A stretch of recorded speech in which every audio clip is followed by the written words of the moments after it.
आपने इंटरनेट पे ये फ़ोटो तो कभी ना कभी देखी ही होगी, जिसमें इस जैगवार XF के ओनर उसे गधों से खिंचवा रहे थे। ऐसा इस गाड़ी के ओनर ने इसलिए किया क्योंकि वो इस गाड़ी की रिलायबिलिटी इशू से कुछ ज़्यादा ही परेशान हो गए थे और JLR में इसकी सुनवाई भी नहीं हो रही थी। ये इकलौती जैगवार नहीं है जिसमें रिलायबिलिटी इशू आए हों। ऐसी अनगिनत JLR की गाड़ियाँ हैं जो रिलायबिलिटी इशू से सफ़र करती हैं और हम इस वीडियो में यही जानेंगे कि ऐसा क्यों होता है। इस बात को तो आप सभी लोग जानते होंगे कि जैगवार और लैंड रोवर, जिनका लग्जरी कार मार्केट में सिक्का चलता है, इन दोनों को टाटा मोटर्स ने 2008 में फोर्ड से खरीदा था। पर क्या आप ये जानते हैं कि फोर्ड ने इन दोनों कंपनीज को $5.2 बिलियन यानी कि 38,000 करोड़ में खरीदा था और इन पर $35 बिलियन यानी कि 2,60,000 करोड़ रुपए खर्च करे थे। पर टाटा को फोर्ड ने ये दोनों कंपनीज $2.5 बिलियन यानी कि 18,500 करोड़ रुपए में ही बेच दी। फोर्ड ने इन दोनों कंपनीज को इतने भारी नुकसान में इसलिए बेचा क्योंकि इनकी कार्स की सेल्स बहुत ही कम थी और लाखों करोड़ के लगाने के बाद भी फोर्ड इनसे कोई प्रॉफिट नहीं कमा पा रही थी। इस वीडियो में हम जानेंगे कि फोर्ड के साथ एग्जैक्टली क्या हुआ था और ये भी जानने की कोशिश होगी कि क्या टाटा भी फोर्ड की राह पर चल निकले हैं, क्योंकि अब तक टाटा जितना पैसा JLR में डाल चुके हैं उसका सिर्फ 1/3 ही कमा पाए हैं। और हम इस वीडियो में ये भी जानने की कोशिश करेंगे कि इतनी ब्रांड रेपुटेशन होने के बाद भी दोनों ब्रांड्स की सेल्स कंपटीशन में सबसे कम क्यों रहती हैं, जिसकी वजह से इनकी पेरेंट्स कंपनी को भारी लॉसेस झेलने पड़ते हैं। But before starting the story of losses, let's have a quick look at the story of both brands. Land Rover की शुरुआत एक मॉडल के तौर पर हुई। शुरुआत में लैंड रोवर कोई कंपनी नहीं थी बल्कि एक पर्टिकुलर मॉडल का नाम था, जिसे रोवर कंपनी ने 1949 में लॉन्च किया था। पहली लैंड रोवर जो थी उसे अमेरिका की विलीज जीप की चैसी पर बनाया गया था। बाद में चल के ये मॉडल एक पूरे ब्रांड का रूप ले लेता है thanks to a particular nationalised company जिनका नाम ब्रिटिश लेलैंड कॉर्पोरेशन था। इस कंपनी ने रोवर ब्रांड को 1967 में एक्वायर किया था और लैंड रोवर की सक्सेस को देखते हुए उसे एक सब्सिडरी ब्रांड बना दिया था 1978 के अंदर, BMW एरा। आगे चलकर ब्रिटिश लेलैंड कोलैप्स हो जाती है, जिसके चलते मिनी, लैंड रोवर और रोवर ब्रांड को 1994 में BMW द्वारा एक्वायर कर लिया जाता है। BMW की ओनरशिप में लैंड रोवर के रेंज रोवर मॉडल और फ्रीलैंडर मॉडल को लॉन्च किया जाता है। पर BMW इस डील से घाटे में रहती है और एक बार फिर से लैंड रोवर की डील होती है और इस बार लैंड रोवर को फोर्ड मोटर कंपनी द्वारा एक्वायर किया जाता है। अब फोर्ड ही वो कंपनी है जिसने जैगवार और लैंड रोवर दोनों ही कंपनी को एक्वायर कर लिया था। इसलिए आगे की कहानी जानने से पहले हम जैगवार की हिस्ट्री भी थोड़ी सी जान लेते हैं। जैगवार एक कार मैन्युफैक्चरर के रूप में 1935 से एग्जिस्ट करती है। अनलाइक लैंड रोवर जो कभी एक इंडिपेंडेंट कंपनी नहीं थी, फोर्ड से पहले जैगवार का सिर्फ एक ही ओनर था जो कि था ब्रिटिश लेलैंड। जैसा कि मैंने पहले बताया कि ब्रिटिश लेलैंड एक नेशनलाइज कंपनी थी, इसीलिए ब्रिटिश सरकार के दबाव के चलते जैगवार को BL में मर्ज होना पड़ा और जब BL टूटी यानी कि ब्रिटिश लेलैंड टूटी, जैगवार फिर से एक इंडिपेंडेंट कंपनी बन गई। पर इस बार जैगवार के पास कैपिटल की भारी कमी थी, जिसके चलते उसके पास न्यू मॉडल के डेवलपमेंट के लिए कोई पैसा ही नहीं था। इसीलिए जैगवार को फिर बिकना पड़ा और इस बार अगेन फोर्ड ने उसको खरीदा। फोर्ड ने जैगवार को 1989 में एक्वायर किया था और 1999 में उसने इसे अपने PAG यानी कि प्रीमियर ऑटोमोटिव ग्रुप, जो कि उनका एक लग्जरी सब्सिडरी ब्रांड था, उसके अंदर शामिल करा। इस ब्रांड के अंदर उन्होंने land rover, Volvo, Aston Martin और जैगवार को रखा था। अब जिस सवाल का जवाब आप इस वीडियो में ढूंढने आए थे, उसका आंसर यहाँ से मिलना चालू हो जाएगा। फोर्ड ने जैगवार को ईयर 1989 में $2.5 बिलियन और लैंड रोवर को सन 2000 में $2.7 बिलियन में एक्वायर किया था। दोनों को एक्वायर करने में फोर्ड ने $5.2 बिलियन खर्च करे थे। फोर्ड ने दोनों कंपनीज को एक्वायर करने के बाद उनमें अपना काफ़ी पैसा इन्वेस्ट किया। फोर्ड ने तो ये बात जग जाहिर नहीं करी है, पर एक अनुमान की माने तो फोर्ड ने सालाना इन दोनों कंपनीज में $1 to $1.5 बिलियन इन्वेस्ट किए थे, which sums up to at least $27 to $35 billion over the period of ownership. The car collection website के मुताबिक Jaguar and Land Rover adds up to one of the costliest chapter in the Ford's history. पर brands के development में इतना बड़ा investment करने के बाद भी दोनों कंपनीज से फोर्ड कुछ भी नहीं कमा पाई। 21वीं सदी में SUVs का क्रेज होने के चलते लैंड रोवर ने तो कुछ रिटर्न दिया भी, पर वो इनके इन्वेस्टमेंट के सामने कुछ भी नहीं था और जैगवार की हालत तो कुछ ज़्यादा ही खराब थी। ऐसा क्यों था कि जैगवार और लैंड रोवर की खुद की इतनी बड़ी प्रेजेंस होने के बाद और फोर्ड जैसी ह्यूमंगस पेरेंट कंपनी होने के बाद भी दोनों कंपनियां घाटे में चल रही थी? इसका जवाब है दोनों कंपनी के व्हीकल रिलायबिलिटी। दोनों ब्रांड्स की रिलायबिलिटी ब्रिटिश लेलैंड के टाइम से ही बहुत ज़्यादा ख़राब चल रही है। अगर किसी भी ब्रांड की पेरेंट कंपनी एक सेमी नेशनलाइज्ड यानी कि आधी सरकारी कंपनी हो तो उसका ऐसा होना स्वाभाविक है। हमने इंडिया में भी ये चीज़ें देखी हैं पहले। खैर उस टाइम पर जापानियों के अलावा कोई भी रिलायबल कार नहीं बना रहा था, तो उस टाइम के लिए इतनी बड़ी प्रॉब्लम नहीं थी। I am talking about 70s and 80s। पर अर्ली 2000s में भी फोर्ड के अंडर होने के बाद भी दोनों ब्रांड यानी कि जैगुआर लैंड रोवर दुनिया के सबसे अनरिलायबल कार ब्रांड्स में गिने जा रहे थे, और इसका रीज़न फोर्ड खुद था। फोर्ड ने कंपनी में पैसा तो बहुत लगाया था, पर ज़्यादातर पैसा उन्होंने नई फैक्ट्रीज बनाने में और न्यू मॉडल्स के डेवलपमेंट में खर्च किया था। इन ब्रिटिश जायंट्स की पेरेंट कंपनी इन्हें अपने हिसाब से चलाने की कोशिश कर रही थी। इस website the Globe and Mail की माने तो JLR को फोर्ड ने उतनी प्रेफरेंस नहीं दी जितना वो खुद के मॉडल्स को देता था, and that's again because of the share size of Ford itself. 80s और 90s के दशक में ही देख लें तो आप पाएंगे कि यूरोपियन कार्स और अमेरिकन कार्स में काफ़ी ज़्यादा फर्क था।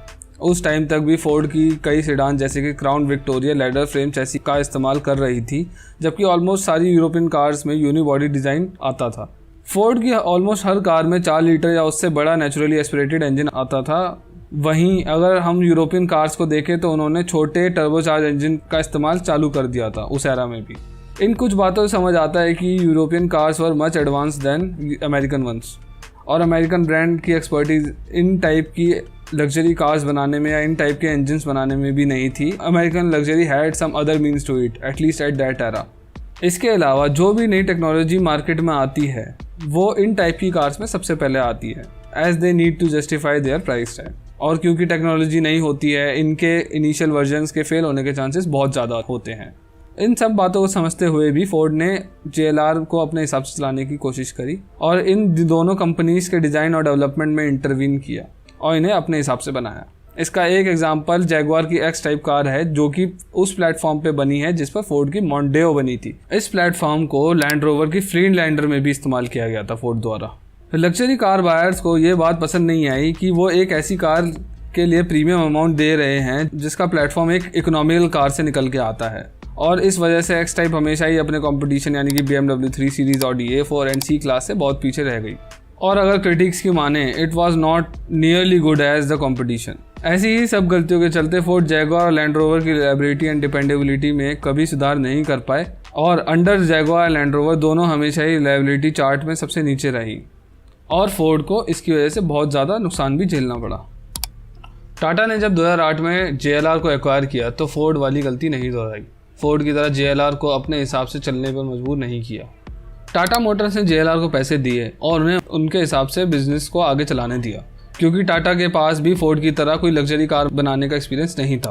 मिस्टर रतन टाटा ने नॉर्थ अमेरिका का दौरा किया, जैगुआर और लैंड रोवर के डीलर से जानने की कोशिश करी कि लोगों की क्या डिमांड्स हैं जो JLR के प्रोडक्ट पूरा नहीं कर पा रहे। इसकी क्या वजह है कि कंपटीशन से दोनों कार कंपनीज की सेल्स काफ़ी कम रहती हैं। फिर डीलर से उनको ये पता लगा कि जैगुआर के पास उस टाइम पर कोई भी ऑल व्हील ड्राइव व्हीकल नहीं था। उन्हें ये भी पता लगा कि JLR की कार्स कहीं ना कहीं फीचर्स में जर्मन ट्रायो की से पीछे रह जाती है, और क्वालिटी कंट्रोल इशू तो थे ही, जिनका जिक्र मैं कई बार वीडियो में कर चुका हूँ। इसके अलावा अगर यूरोपियन मार्केट की बात करें तो वहाँ पर जैगुआर का कोई भी मॉडल अभी तक डीजल इंजन के साथ अवेलेबल नहीं था, और एक स्पेसिफिक प्रॉब्लम ये भी थी कि XF जो एक एंट्री लेवल जैगुआर थी उसमें अभी V8 इंजन का ऑप्शन ही अवेलेबल था, and we all know V8s are gas guzzlers. अब फोर्ब्स की माने तो मिस्टर रतन टाटा की देख रेख में ये जरूरतें सिर्फ 1 से 2 साल में पूरी कर दी गई, जिसमें किसी और कंपनी को 3 से 4 साल भी लग सकते थे। ये नतीजा था JLR को प्रेफरेंस में रखने का। द ग्लोब एंड मेल की माने तो टाटा कॉर्पोरेट मीटिंग्स में JLR को पहले या दूसरे प्रायोरिटी पर रखते थे। इन सब के चलते 2013 में JLR की सेल्स में भारी इजाफा देखने को मिला, बट JLR के केस में सब कुछ ब्लैक एंड व्हाइट नहीं है। 2014 में टाटा ने चाइना की स्टेट ओन्ड कंपनी चेरी के साथ हाथ मिलाया चाइना में JLR के प्रोडक्शन को करने के लिए। उन्होंने वहाँ पर ऐसा 30% इम्पोर्ट टैक्स से बचने के लिए किया, और इसकी वजह से वो चाइनीज़ लोगों के पसंद के हिसाब से अपनी कार्स बना सकते थे। इसके चलते चाइना में JLR की 1,46,000 गाड़ियाँ सिर्फ 2017 में बेची गई, जो सेल्स फिगर 2015 में सिर्फ 92,000 कार्स के थे। Apparently China is the biggest market for JLR in the world. पर चाइना में चेरी द्वारा चलाई जा रही फैक्ट्रीज में क्वालिटी कंट्रोल कुछ ज़्यादा ही ख़राब था, और इसकी वजह से कार्स में रिलायबिलिटी इश्यूज कुछ ज़्यादा ही आने लगे। 2017 में ही JLR ने चाइना में 13 रिकॉल्स करे, जिसमें इंजन से लेकर एयरबैग्स तक के इशू शामिल थे, एंड इवेंचुअली उन्हें ओनर्स का गुस्सा भी झेलना पड़ा। 2018 में जैगुआर लैंड रोवर की कार्स के ओनर्स ने JLR के शंघाई स्थित चाइना हेडक्वार्टर्स के आगे कई दिन तक धरना दिया, और ये खबर बहुत फैली भी। अगेन JLR को चाइना में मेजर लॉसेस झेलने पड़े, जो कि उनके मेजर मार्केट थी। और अगर 2019 की जेडी पावर के इन स्टैटिस्टिक्स को देखें तो समझ आता है कि दोनों ही Jaguar and Land Rover reliability के मामले में बाकी सभी ब्रांड से नीचे हैं। इन दोनों कंपनीज की कार्स में 100 से ज़्यादा प्रॉब्लम आई थी पर 100 कार्स। इसका मतलब 2019 में हर एक बिकने वाली जैगवार में एक प्रॉब्लम मिली थी। इस बात से तो कोई डिनायल नहीं है कि टाटा के अंडर JLR ने बहुत ही अच्छा परफॉर्म किया है। पास्ट से कंपेयर किया जाए तो रेंज रोवर मॉडल अपने सेगमेंट में सबसे स्ट्रॉन्ग है और टक्कर में उसके आसपास कोई गाड़ी नहीं दिखाई दे रही है। Evoke, Vellar, new discovery and recently launch defender बहुत ही ज़्यादा टेक्नोलॉजिकली एडवांस हैं और अपने सेगमेंट में बहुत अच्छा कर रहे हैं और जैगवार भी पहले के मुकाबले अच्छा कर रही है। एक टाइम पर जहां दोनों ब्रांड्स के सिर्फ 2 से 3 ही मॉडल हुआ करते थे, टाटा के आशीर्वाद से आज जैगवार और लैंड रोवर दोनों ही 7 से 8 मॉडल लेकर बैठे हैं मार्केट में। हाँ, इसके चलते टाटा ने भी JLR से $11 बिलियन का प्रॉफिट बनाया है, पर ये उसके इन्वेस्टमेंट के मुकाबले कुछ भी नहीं है। ब्लूमबर्ग के मुताबिक टाटा ने 2019 तक JLR में $34 बिलियन का इन्वेस्टमेंट किया है। पर ऐसा लगता है कि JLR ने इस पैसे को अपने मॉडल्स की रेंज को बढ़ाने में और उनमें कॉम्पिटिटिव टेक ऐड करने में ही खर्च किया है, पर गाड़ियों की मैन्युफैक्चरिंग क्वालिटी में कुछ नहीं करा।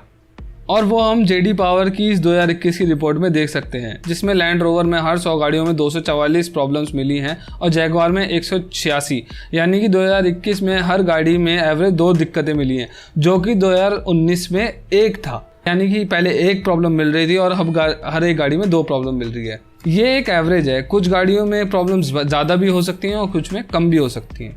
इससे समझ में आता है कि भले ही JLR लग्जरी कार्स बनाने में बहुत अच्छे हैं और बहुत कुछ जानते हैं लग्जरी गाड़ी बनाने के बारे में, पर अभी तक वो अपनी कार्स की क्वालिटी को कंट्रोल करना नहीं सीखे हैं। पर इस बीच में टाटा के डिफेंस में एक बात कहना चाहूँगा कि भले ही JLR टाटा की सब्सिडियरी ब्रांड है, टाटा JLR के काम में कोई कभी भी इंटरवीन नहीं करते हैं।